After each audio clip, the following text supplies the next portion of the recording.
Out of the conflict in Syria after 5 years and more than 250,000 lives lost, a new round of peace talks is underway in Geneva to try to bring an end to the conflict.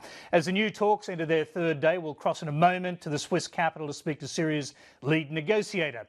The talks were made possible by the UN-backed ceasefire, which came into effect on the 27th of February, the first major truce in the 5-year war. The peace talks aim to establish a transitional government in Syria leading up to fresh presidential elections. One key stumbling block is the future of Syria's President Assad. Chief negotiator for the Syrian opposition says the transitional period can only begin with the fall of Assad or his death. Well, the Syrian delegation is sticking by their president and refuses to discuss his future.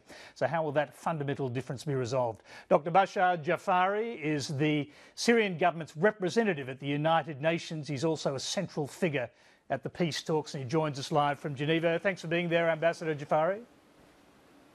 Thank you so much for having me with you. Now, with Vladimir Putin withdrawing most of his forces, can President Assad hope to remain in power without Russian military support? Of course, definitely. We have been fighting the terrorists all over Syria for 5 years, as you know. The participation and contribution of our allies and friends, the Russians, started just a couple months ago, as you know. But before that, the Syrian army was doing the most important part of the mission of combating terrorism on the Syrian territory. But however, just to answer your question, the Russian decision has not been a unilateral decision taken by Moscow at the detrimental of Damascus, as some media anchors try to say. This decision was taken jointly by both President Putin and President Assad. And it has, of course, definitely a political motivation, a political reason. The main reason for that is to encourage the process of the national reconciliation process, to give a chance to the talks, indirect talks among Syrians in Geneva, but also to give a signal that the biggest part of the mission of combating terrorism has been fulfilled successfully. So what we have here is not a Russian withdrawal. You may call it a partial withdrawal, but you may call it definitely a redeployment of the Russian forces deployed in Syria. Okay, well, Ambassador, you are there in Geneva to talk peace with your delegation. President Assad, in a recent interview, said he would one day take back all of the territory that he lost during the conflict. Does your president still believe there is a military solution in Syria? No, President Assad didn't say that, actually. He didn't mean that there is only a military solution to the crisis. He said that there is only a military solution to the issue of combating terrorism. But definitely, President Assad and the Syrian government are engaged in the political process, and this is why we are here in Geneva. So there are two tracks parallel, the military track and the political track. The military track aims at destroying the terrorists and combating the terrorism, the international terrorism, whether you call it jihadist or mercenaries or pure international terrorist networks. But definitely there is another track which is called the political track, and this is why we are here in Geneva. Okay, I'll come to that in a moment, but the Russian ambassador to the UN, Vitaly Churkin, quite clearly understood what President Assad was saying as being that there will be more fighting in the future, that he would fight to take back all that land. And he said quite clearly a message to your president that this was something that Russia would not accept. No. I'm sorry to tell you that I think that you are misleading this kind of statements. The point is the following, my friend.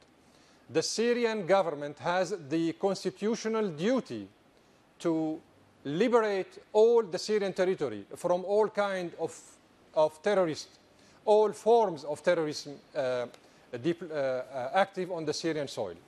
So we are not we don't feel ashamed of what we are doing. It is our constitutional duty. But Ambassador, can I just get rid of the international terrorism active on the Syrian soil? Can I just interrupt you there just for a moment? Because on this program, just last month, President Assad's advisor, Dr Bashar Jaafari, told us that liberating the people of Aleppo was the most important thing, that Aleppo would have to be liberated and brought back under Syrian regime control in order for there to be any peace. Is that still true?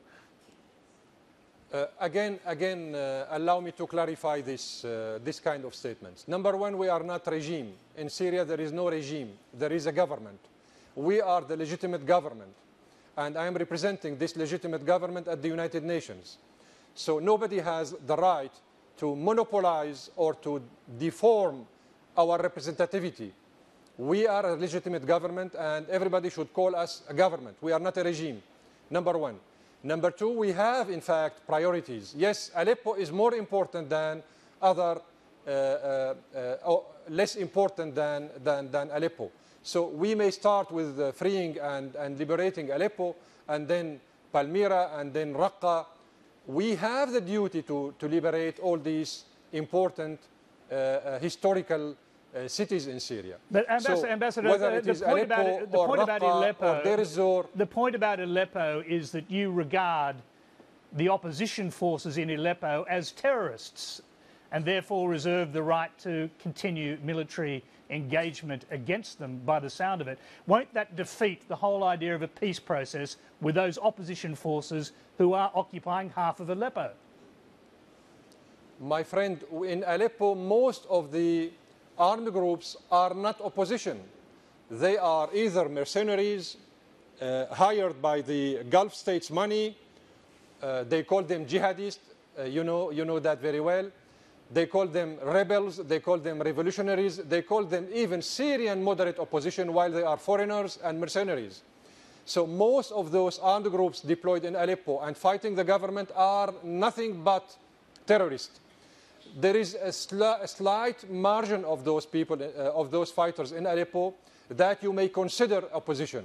And I'm not talking about these people. I'm talking about the big part of those who are fighting the government in Aleppo and its surroundings. And they are nothing but international terrorists coming into Syria through our border with Turkey. So Turkey should be held accountable for facilitating the access of these terrorists to inside Syria. Okay, the peace plan that's been signed up to by Russia, Iran, the United States and many others puts it forward that there should be an establishment of a transitional government, that after 18 months of that transitional government, there should be elections, including for the president. Will President Assad stand aside from the transitional government as the opposition is demanding, or will he insist on being a part of it and possibly even leading it as president? No, I think you are anticipating on the results and outcomes of the Syrian talks. We don't anticipate, number one. Number two, the resolution 2254 does not say anything about President Assad to be removed or to step down. Number three, what you have called Syrian National Transitional Body. We are not dealing with this kind of terminology anymore because in the 2254 we have the terminology of governance. We are not speaking anymore about about the terminology that you used a few minutes ago. So we are ready to engage into these Syrian talks without any foreign interference, without any preconditions or prerequisites, to find out or to reach a Syrian solution to this, to the Syrian side of the Syrian crisis. Because in Syria you have a huge international war by proxies. The CIA has its proxies, the Pentagon has its proxies, the Israelis have their proxies, the Saudis, the Turks, the Qataris have their proxies, the French have their proxies, and all kinds of this international mafia is fighting in Syria, killing the Syrian people in favor of foreign agendas. So it is not a Syrian war. It is Syria fighting an international war by proxies on the Syrian soil. All right, well, let's talk about what some Syrians in the opposition are saying, and particularly we can point to the head of the High Negotiations Committee, Mohammed Al-Loush. He says the transitional period can only start after the fall of Bashar al-Assad or his death. Or his death. Well, is the future, well, is the future of these peace talks going to depend on whether Assad stays or goes? Well, number one, we haven't yet, we don't have yet in Geneva all the Syrian oppositions, meaning that the special envoy did not yet fulfill the provisions of Security Council Resolution 2254, which stipulates that the special envoy should gather the broadest spectrum of Syrian oppositions. This, we don't have it yet in Geneva. This is number one. Number two, this guy you have just named, pronounced his name, is nothing but a terrorist. He is shelling Damascus, he is killing students at the university, and he belongs to a terrorist faction called Jaish al-Islam. And this is why we objected to his participation at the talks in the first round. Now he is, through his statement, through this kind of irresponsible statement, he is inciting to terrorism in violation of Security Council resolution relevant to the issue of combating terrorism. Here I mean 1924, 1989, 2178 and 2199. So he is violating the Security Council resolutions in block, and nobody is holding him responsible for what he is saying. Ambassador, by calling for the assassination. It isn't only him, give me 1 minute, please. Give me 1 minute. Yes, okay, give me 1 right. minute. Let me finish. Let me finish, please. By calling for the assassination of a head of state, that means he is a terrorist, and he is presenting himself as a terrorist. You may not be part of political talks aiming at bringing a peaceful solution to the Syrian crisis, and at the same time act as a thug and mobs. Okay, so are you proposing, I mean, you've put forward a document entitled Basic Elements for a Political Solution. That is your document, your negotiating team's Indeed. document. Are you proposing Indeed. in that document that President Assad remain in charge of a transitional government for this transitional period that we're talking about? If you jump to this conclusion easily, then why we are at Geneva? Why we are here? You are anticipating on everything. We are here to engage into a political process between the Syrians themselves. We don't need to hear from anybody from outside how to proceed and how to form our national unity government, how to reconcile ourselves with the oppositions in plural. Here we are not talking about one faction. We are talking about all the oppositions in plural. So the future of Syria should be decided by the Syrians themselves. This is what the resolution says. Syrian-led political process without any foreign interference and without any preconditions. Everybody should understand the meaning of this magic sentence in the resolution 2254. So without any preconditions, does that mean that your own delegation would at some point contemplate the possibility of President Assad stepping aside from the presidency to help create an atmosphere of peace? Nobody has any right to anticipate on the final outcomes of the Syrian talks. Any precondition is in itself a violation of the references of the resolution 2254. So nobody has the right to interfere into our domestic affairs and say who should govern Syria and who should be the president. So does that mean you are open to the possibility of President Assad stepping aside? I am not misinterpreting anything of what I have just said. I'm saying that the future, our own future, should be decided by the Syrians themselves. President Assad is not part of the resolution. The destiny of President Assad is not part of the resolution 2254. There is nothing in this literature and rhetorics and references adopted by the Security Council or the Vienna Declaration or the Munich Declaration that indicates anything about changing the president or changing the government. Nobody has the right to change anything in Syria but the Syrians by themselves. We are not Somalia, we are not Libya, we are not Iraq, we are not Sudan. So does that include Russia, which of course is probably the most significant player outside of the Syrian delegations at these talks? And it appears that there are serious reports now, in fact, that Russia is unhappy with the Syrian government's intransigence over the future of President Assad. They are prepared, so it is said, to offer him safe haven in Russia if he chooses to leave. Sir, this is a wrong question. With all due respect, you cannot pose any kind of such question. You are yourself now misleading the public opinion by even providing such a scenario. Any scenario aiming at tailoring the future of Syria by foreigners is not acceptable by the Syrians. Number one. Number two, when you say that the Syrian people are asking this or that, did you consult the Syrian people?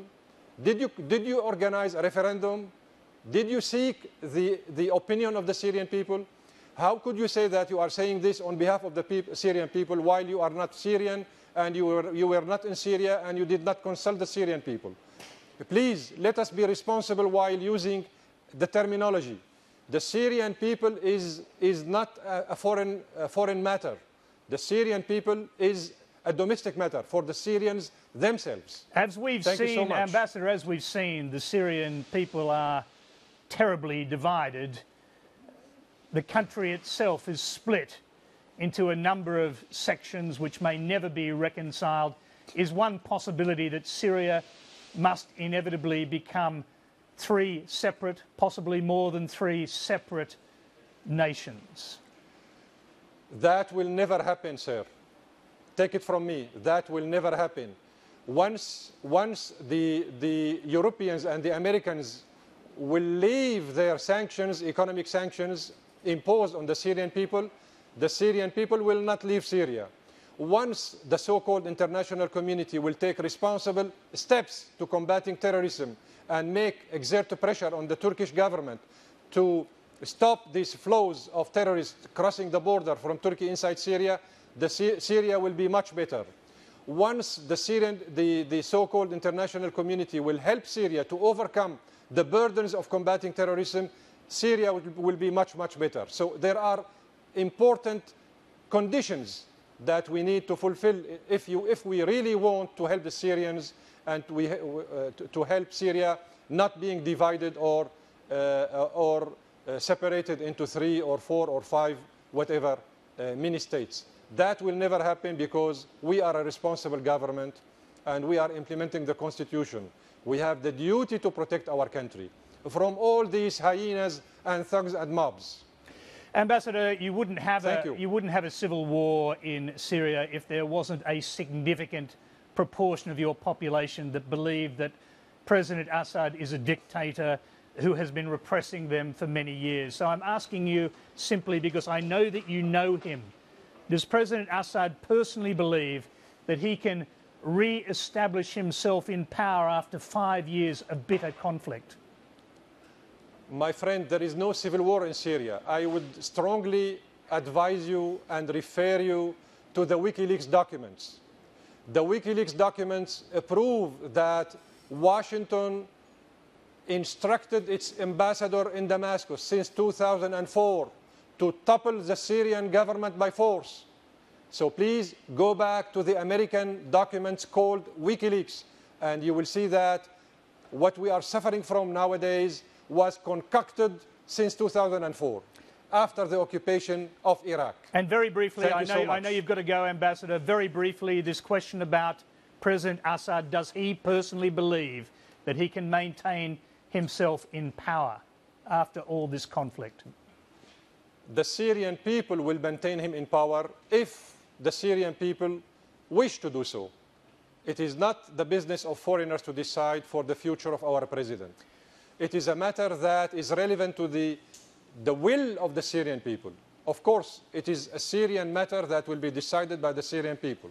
So just give us a chance, lift the sanctions, stop the terrorists from crossing the border from Turkey and Jordan and Israel, stop this support to the so-called moderate Syrian opposition while they are all foreigners and mercenaries. Stop arming these terrorists and you will see that Syria will be much better. And we will get back to you in a much better and fresh shape. Ambassador Jaafari, we know that you need to race off to these talks and to other events. I need to leave indeed. We thank you very much for taking the time to give us your perspective. Thank you. Thank you.